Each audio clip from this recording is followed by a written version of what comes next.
Hello, good morning students. Today we are to discuss about the subject pharmacology.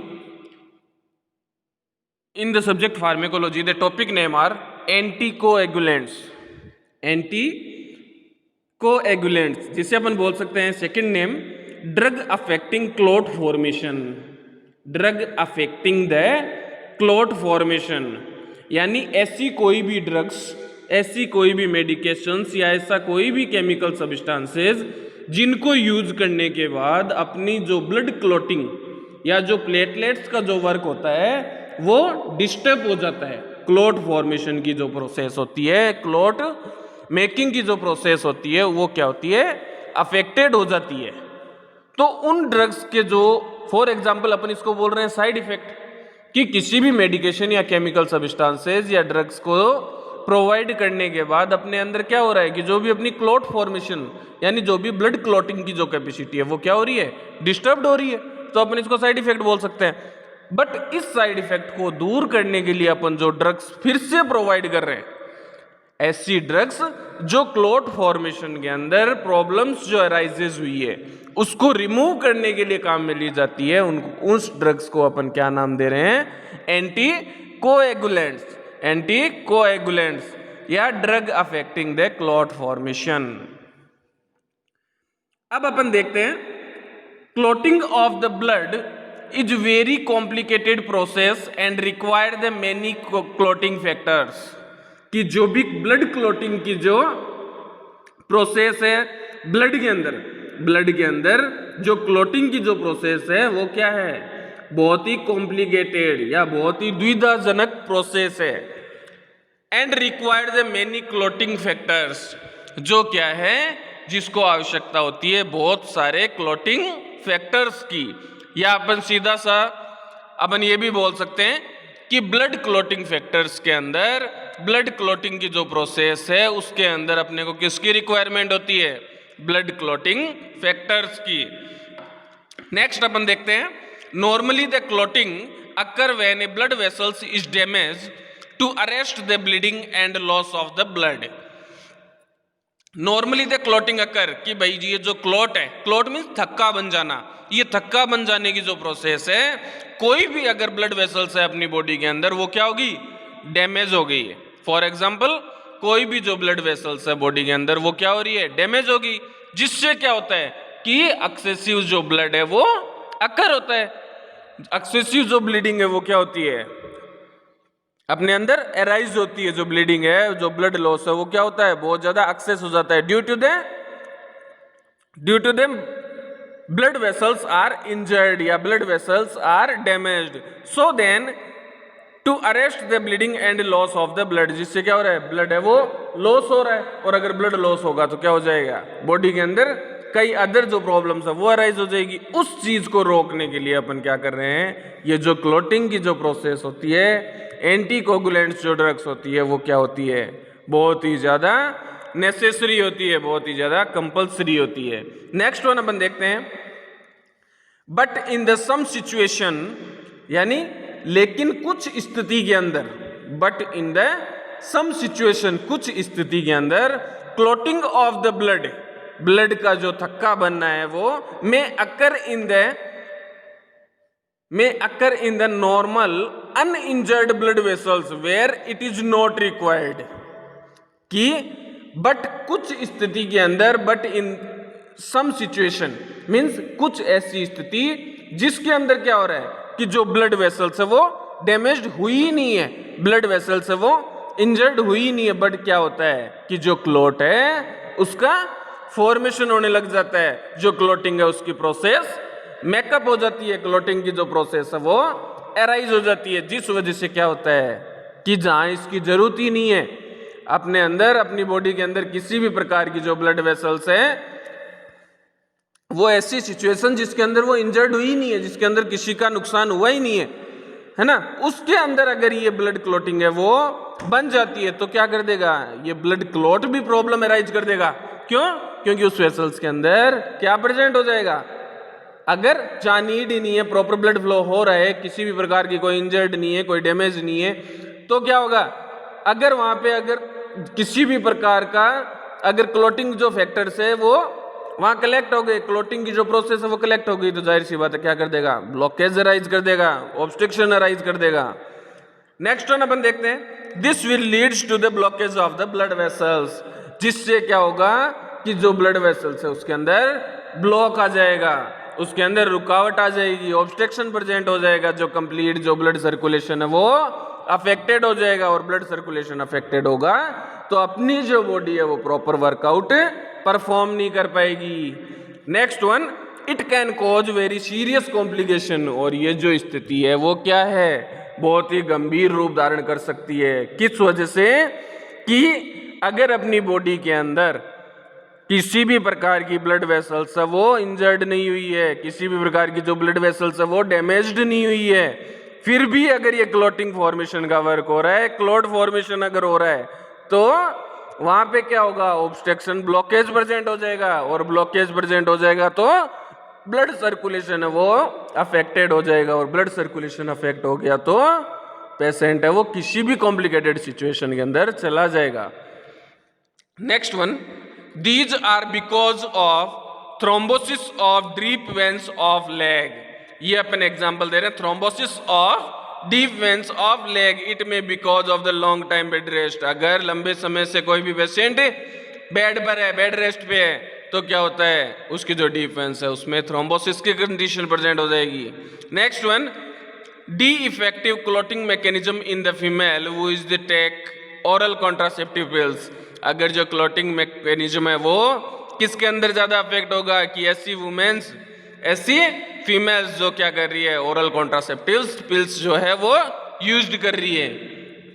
Next one अपन देखते हैं, thrombi formation in heart chamber after the myocardial infraction and cardiac अरिथमियाज, की ऐसी condition जिसके अंदर thrombus का formation हो जाता है, किन किन कंडीशन के अंदर, मायोकार्डियल इंफ्रैक्शन एंड कार्डियक अरिथमियाज की जो कंडीशन है उसके अंदर क्या होता है, थ्रोम्बस है उसका फॉर्मेशन हो जाता है।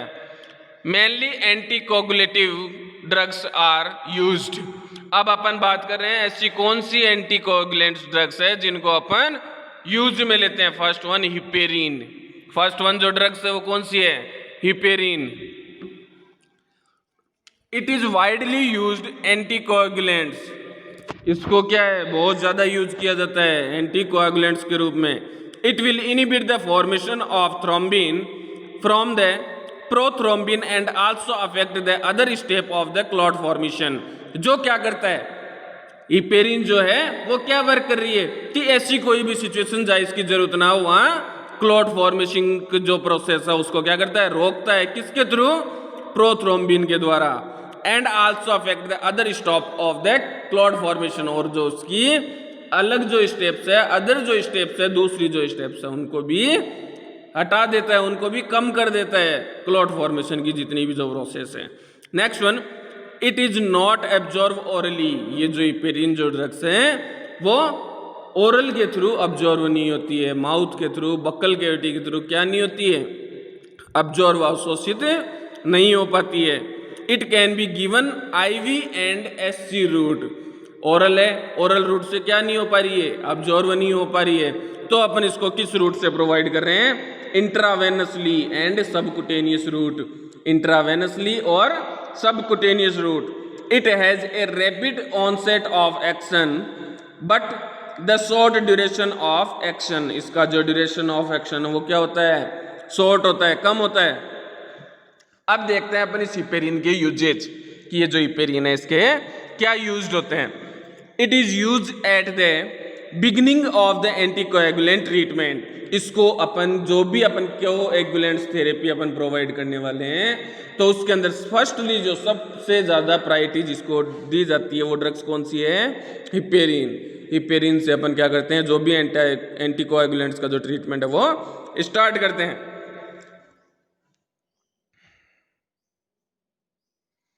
नेक्स्ट वन अपन देखते हैं, because of its rapid onset of action, और इसका जो ऑनसेट ऑफ एक्शन है वो क्या होता है, रैपिड, और जो ड्यूरेशन ऑफ एक्शन है वो क्या है, शॉर्ट, बट जो ऑनसेट ऑफ एक्शन है वो क्या है, रैपिड है, जल्दी है। Next one, it can be used prior to open heart surgery and hemodialysis filtration of the waste product from blood by same as kidney. इस ड्रग्स को, हिपेरिन जो ड्रग्स है, ये चीज पॉइंट आउट करने वाली है, काफी इंपॉर्टेंट चीज है, इसको नोट कर लेना. It can be used prior to open heart surgery. और इसको जो भी अपन ओपन हार्ट सर्जरी करते हैं, हार्ट की सर्जरी है, अगर अपन ओपन हार्ट सर्जरी कर रहे हैं तो उसके अंदर भी क्या है, अपन हिपेरिन को यूज लेते हैं. हिपेरिन है उसको यूज में लेते हैं. और इसके अलावा जो मेन इंपॉर्टेंट जो ट्रीटमेंट है कौन सा, hemodialysis, means filtration of the waste material in the blood. जो भी ब्लड है उसके अंदर से जितना भी जो वेस्ट प्रोडक्ट है उसको क्या करना, अलग करना. अलग करने की जो प्रोसेस है उसको अपन क्या बोलते हैं, हेमोडायलिसिस. डायलिसिस मींस जो भी ब्लड है उसका फिल्ट्रेशन का जो वर्क है उसको अपन क्या बोल रहे हैं, हीमोडायलिसिस. हीमोडायलिसिस मींस एक तो haemodialysis, otherwise open heart surgeries. जो भी ओपन हार्ट सर्जरीज है और हीमोडायलिसिस की जो कंडीशन है उसके अंदर अपन कौन सी ड्रग्स यूज ले रहे हैं, हिपेरिन. नेक्स्ट वन अपन देखते हैं, can be use to prevent the deep vein thrombosis. और जो भी अपन ने पहले बात की थी कि कोई भी पेशेंट है वो लंबे समय से अगर बेड रेस्ट पर है तो उसके अंदर क्या होगा, डीप वेन थ्रोम्बोसिस प्रेजेंट हो जाएगा. तो उस डीप वेन थ्रोम्बोसिस को प्रेजेंट होने से क्या कर रहा है, ये प्रिवेंट कर रहा है. हिपेरिन क्या कर रहा है, उसको प्रिवेंट करता है. Next one, doses. इस हिपेरिन की डोज कितनी होती है, 5000 to 10,000 unit by IV injection 6 hourly. कि 5000 से 10,000 इंटरनेशनल जो यूनिट्स है वो इंट्रावेनसली प्रोवाइड की जाती है 6 आवरली, 6 घंटे से. Next one, 5000 IU by SC और 5000 international unit by subcutaneous route से. नेक्स्ट वन अपन देखते हैं एडवर्स इफेक्ट. इसके हिपेरिन के एडवर्स इफेक्ट कौन कौन से होते हैं. First one, bleeding due to overdose. कि अगर अपन ने इस ड्रग्स है उसकी क्या कर दिया, अपन ने इसकी ओवरडोज दे दी. अपन ने इस ड्रग्स को क्या कर दिया, जितनी भी जो इसकी डोज होती है उससे ज्यादा अपन ने अगर डोज प्रोवाइड कर दी तो क्या हो जाएगा, ब्लीडिंग है वो कोज हो जाएगी. नेक्स्ट वन जो ड्रग्स है हिपेरिन के पास, second one, oral anticoagulants. Oral anticoagulants, these are the anticoagulants which are effective then given by orally. They act by preventing the conversion of vitamin K into various clotting factors. और जो various जो clotting factors है उन पे क्या है, oral anticoagulants work perform करती है. Their onset of action is slow. और जो हिपेरिन है उसका ऑनसेट ऑफ एक्शन क्या था, रैपिड था, और ड्यूरेशन ऑफ एक्शन स्लो था. बट इसका जो ऑनसेट ऑफ एक्शन है वो स्लो है, कम है. Next one, there are used are similar as same as heparin. और इसके जो यूजेज हैं वो क्या है, सेम एज हिपेरिन. हिपेरिन जो ड्रग्स थी उसके जो यूजेज थे उसी के अकॉर्डिंग, उसी के सेम एज इसका यूज है. Next one, warfarin. Next one, warfarin जो अपन किस में इंक्लूड कर रहे हैं, ओरल एंटीकोएगुलेंट्स ड्रग्स के अंदर वालफेरिन अपन क्या कितना प्रोवाइड करते हैं, 20 to 30 mg orally. 20 to 30 mg orally. और नेक्स्ट वन वालफेरिन के बाद फेनिडियोन, जिसकी जो अपन ने डोज कितनी प्रोवाइड की, 200 to 300 mg डेली ओरली. 200 से 300 milligram daily orally. Next one, adverse effect. इसके जो एडवर्स इफेक्ट है वो कौन कौन से हैं, तो अपन बात करते हैं. First one, same as heparin की तरह ही है, ब्लीडिंग ड्यू टू ओवरडोज. अगर अपन ने इसकी जो डोज है वो ओवरडोज प्रोवाइड कर दी, जो डोज है वो ज्यादा दे दी तो क्या होगा, ब्लीडिंग है वो अकर हो जाएगी. Next one, it can be treated by the infusion of fresh plasma और फ्रेश ब्लड. और ये किसके लिए अपन इसका एडवर्स अपन ट्रीट कर सकते हैं इसको, कि जो भी अपन ने अगर फ्रेश प्लाज्मा और फ्रेश ब्लड है वो इन्फ्यूज कर रहे हैं. नेक्स्ट वन, फर्स्ट वन अपन ने ड्रग्स देखी थी एंटीकोएगुलेंट्स की, heparin. Second one, oral anticoagulants. और third one, fibrinolytic agents. Fibrinolytic agents. इसके अंदर अपन देखते हैं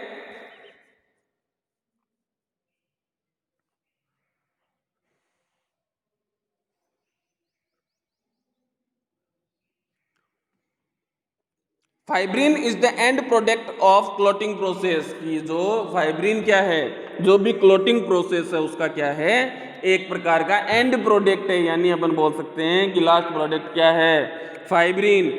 this is break down into fragment by the plasmin, और इसका जो ब्रेक डाउन होता है वो किससे, fragment by the plasmin. Next one, plasmin is produced by the action of an enzyme on plasminogen prevent in the blood.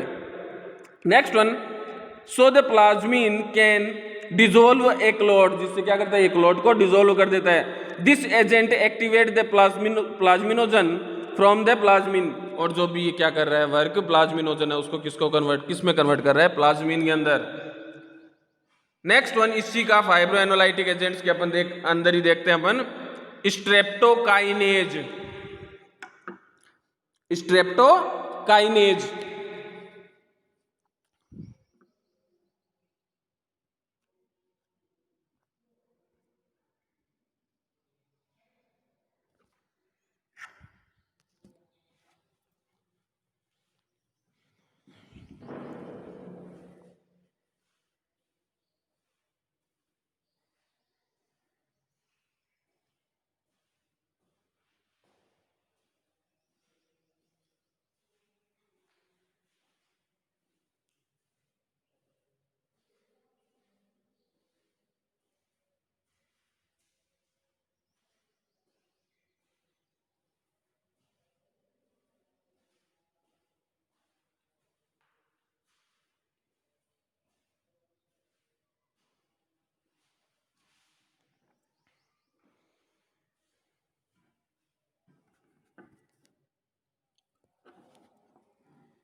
फाइब्रिनोलाइटिक के अंदर ये अपन देखते हैं स्ट्रेप्टोकाइनेज।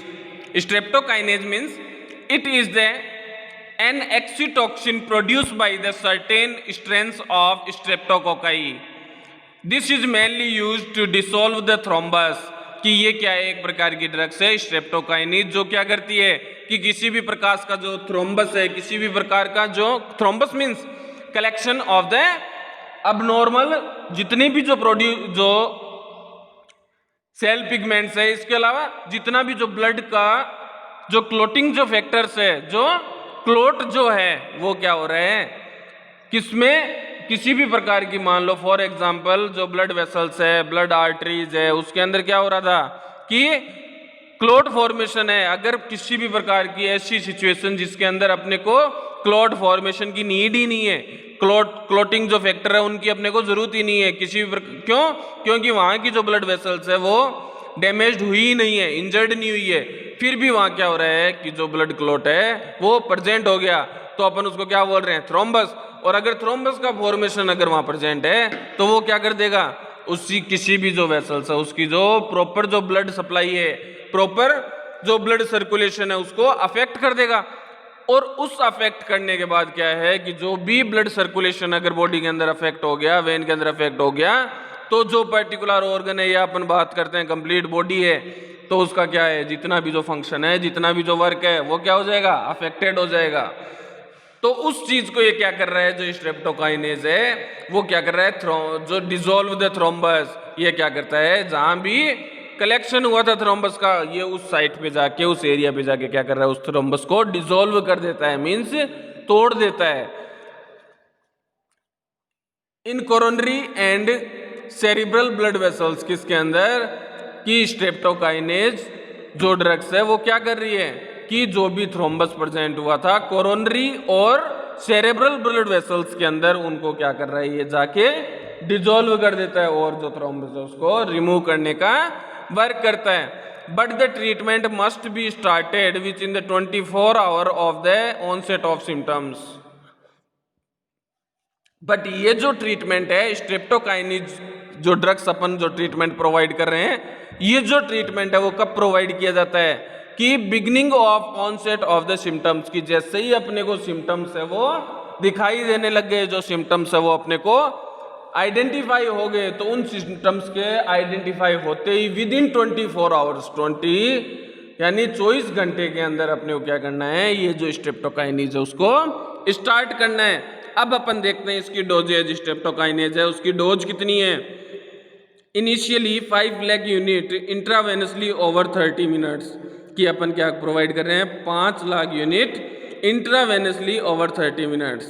नेक्स्ट वन अपन देखते हैं स्ट्रेप्टोकाइनेज के बाद fibrolytic agents, urokinase. Urokinase it is used to dissolve clot in the eye disorder.